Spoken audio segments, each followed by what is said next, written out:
उषा भाटी जी, दिल्ली से। राधे राधे महाराज जी। महाराज जी, भाग्य कैसे बनता है?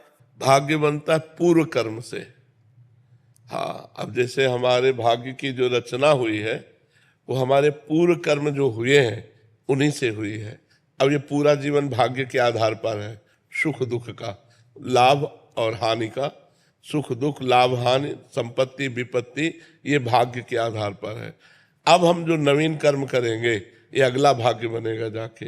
अब हम अच्छे कर्म करते हैं और हमें दुख मिल रहा है तो हमारे भाग्य में दुख लिखा है, लेकिन हम कर्म अच्छे कर रहे हैं तो अब हमारा अगला जो भाग्य बनेगा वो बहुत बढ़िया बनेगा। क्या भाग्य बदल सकते हैं इसी जन्म?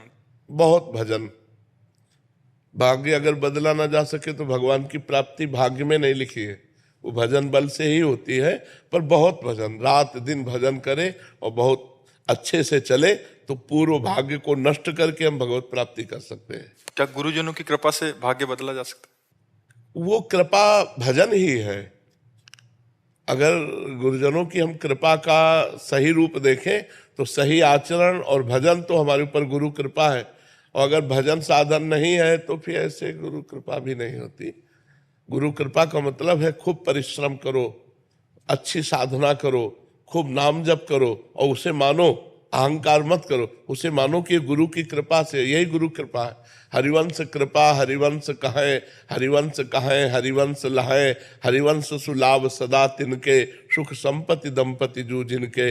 आचार्य की कृपा, गुरु की कृपा, भगवान की कृपा से ही हमसे भजन होता है, और भजन से ही भगवान की प्राप्ति होती है। भजन से ही भाग्य बदला जा सकता है। भावी मेट सके त्रिपुरारी, एक रामचरितमानस में आता है कि भाग्य रेखा को मेट सकते हैं भगवान शंकर। यदि हम भजन करें तो भगवान शंकर हमारी रेखा को मेट सकते हैं, जो गलत रेखाएं हैं। महाराज जी, आज यहाँ आके बताते हैं कि मांस मदिरा और अच्छे आचरण करने लग गए, नाम जप करने लग गए। महाराज जी, हमारे भाग्य में तो दुख था जो हम भोग ही रहे थे, संसार के भोगों को भोगते हुए।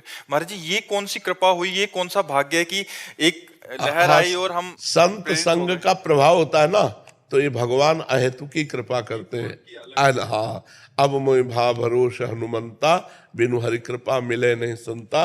संत से जुड़ना मतलब भगवान की कृपा से जुड़ना। ये हमारे भाग्य में नहीं था। ये भाग्य में नहीं लिखा है। संत कृपा हम भगवान की कृपा के बाद होती है, और भगवान की कृपा का परिचय संत कृपा के बाद होता है।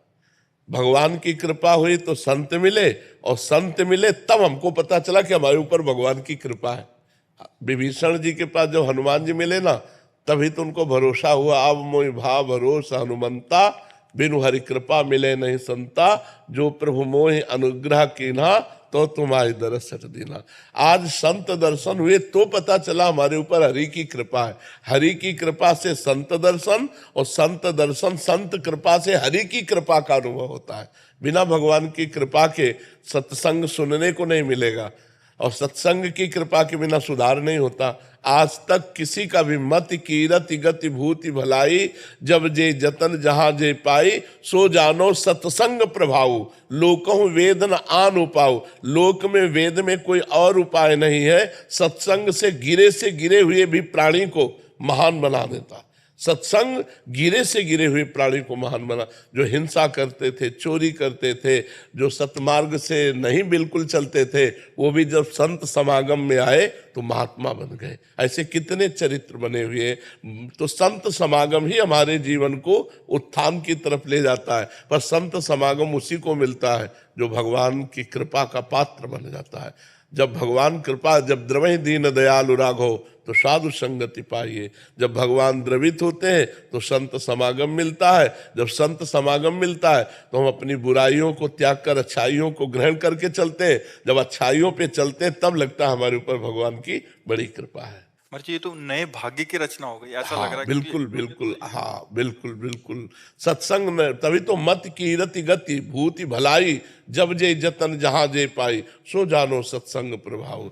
मतलब राक्षस बुद्धि होने पर भी देवत्व प्रदान कर दे सत्संग। ऐसा है कि यार हम तो बहुत गिरे हुए थे, जब से सत्संग सुना तब से हमारा उत्थान हो गया। तो सत्संग के शब्दों में पावर होता है। वो शब्द अंदर जाकर मथ डालते हैं और सारी गंदगी निकाल कर भगवान के योग्य से बना देते हैं।